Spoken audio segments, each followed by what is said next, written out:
Olá, alunos! Espero que vocês estejam bem. Hoje nós vamos falar sobre o capítulo 18, Coesão Referencial. Vocês sabem o que está na apostila, eu passo para cá, para o nosso PowerPoint. Então eu vou ler esse texto, esse fragmento, um pedaço de um texto. Estudo da língua, coesão referencial. Retome a seguinte passagem do livro Sal, Açúcar, Gordura. Como a indústria alimentícia nos fisgou. Para começar, devo dizer que este não é um assunto fácil.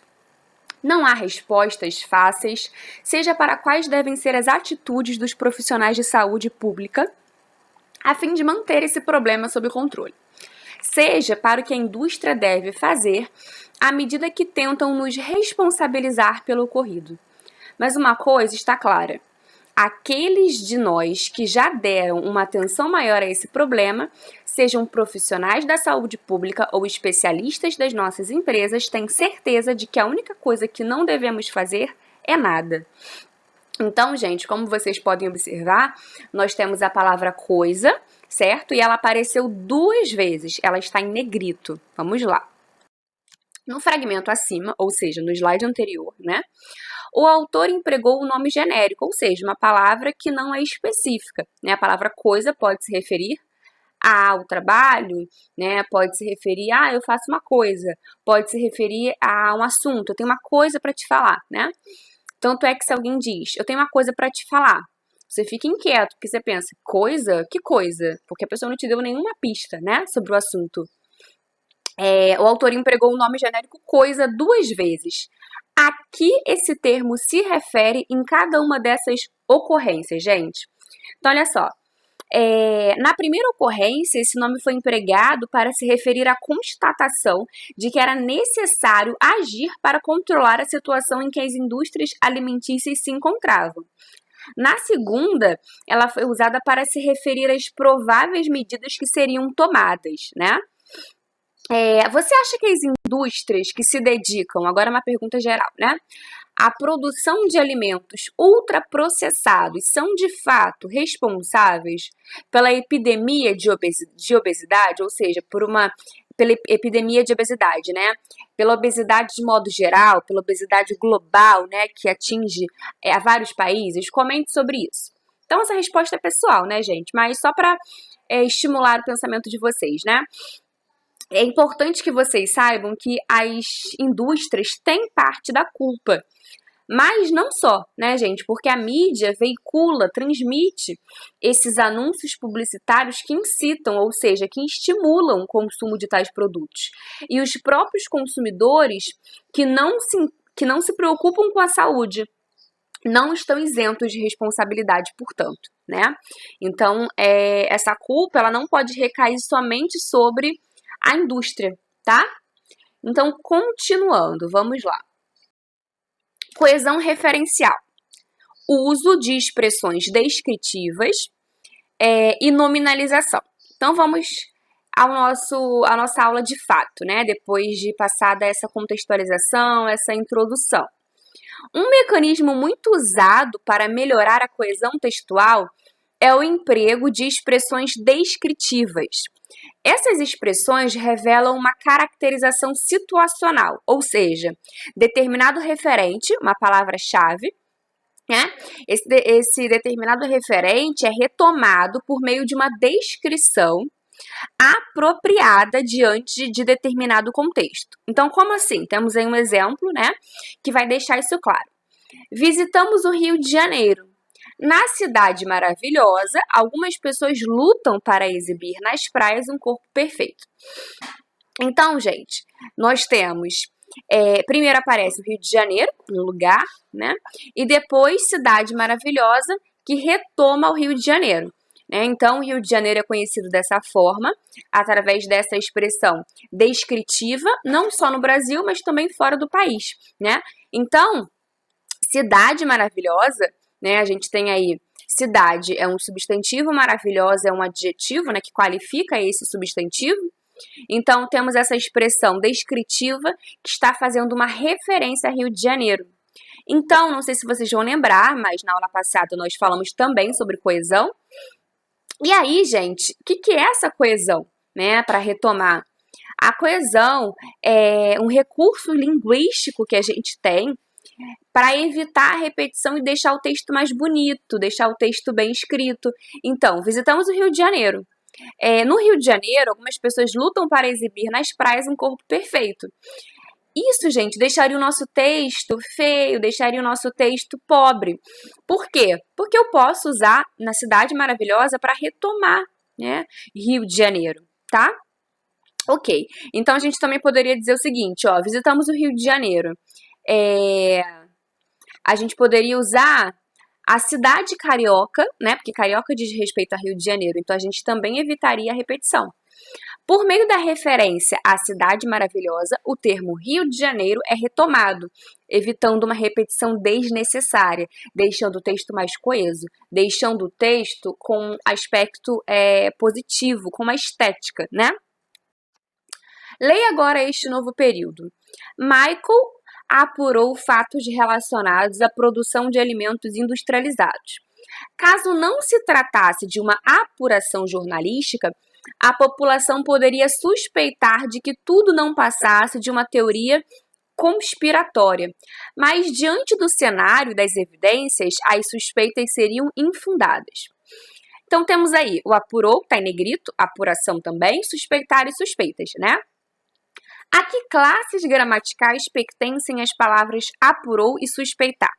Quando eu te pergunto qual é a classe gramatical, eu estou querendo saber se é um substantivo, um adjetivo, verbo, numeral, interjeição, preposição, conjunção, tá? Então, isso é classe gramatical. Agora, quando a gente estuda sintaxe, aí eu estou te perguntando se é sujeito, né, objeto direto, objeto indireto, complemento nominal, adjunto, adverbial, tá? Só para ter essa diferenciação, essa segmentação. Então, a que classes pertencem as palavras apurou e suspeitar? Gente, são verbos, né? Verbos, eles exprimem ação, estado, fenômenos da natureza, eles podem ser conjugados, né? Eles vão estar em algum modo verbal, indicativo, subjuntivo ou imperativo. Eles vão estar em algum tempo verbal, presente, pretérito perfeito, pretérito mais que perfeito, futuro, tá? Então, a que classes gramaticais pertencem as palavras apurou e suspeitar? Aos verbos, né? Essas palavras pertencem à classe gramatical verbal.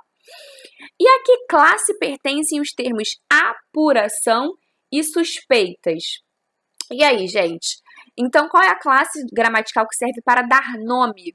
Substantivo, né? Apuração. Eu estou dando nome a um fato, né? O fato de que tem alguma coisa sendo apurada. Apuração. E suspeita também, gente. Então, são substantivos abstratos, são nomes, ok? Continuando. Quando substituímos um verbo por um nome de sentido equivalente, ou seja, sentido parecido, né? Ou realizamos o processo inverso, então olha só, quando substituímos um verbo por um nome, né? Ou quando substituímos um nome por um verbo, né? Empregamos um recurso coesivo, ou seja, esse recurso coesivo evita a repetição, chamado nominalização. Veja mais um exemplo. Ao final da investigação, o jornalista decidiu registrar tudo o que viu em um livro.